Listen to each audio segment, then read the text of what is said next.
ఇంకుడు గుంతల అడ్రస్లు వివరాలు సంబంధిత అధికారులు భద్రపరచలేదా? గత పాలకులు ఇంకుడు గుంతల విషయం కంటే ప్రాజెక్టుల మీద ధ్యాస ఎక్కువగా కనబరిచిందంటున్న నగర పౌరులు. ఎండాకాలంలో తీవ్ర నీటి ఎద్దడి ఎదుర్కొన్న నగర ప్రజలు. నగర జనాభా 1 కోటి దాటిందని లెక్కలు తెలుపుతున్నాయి.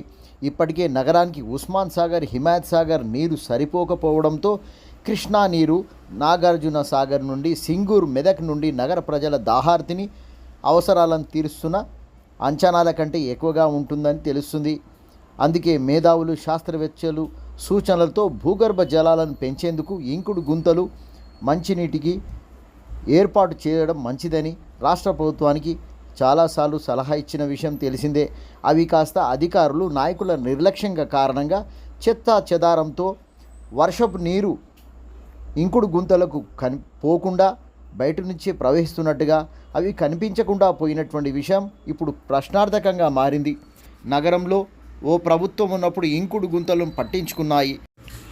ఇప్పుడు వచ్చిన ప్రభుత్వం దృష్టి సారించాలని అంటున్న ప్రజలు.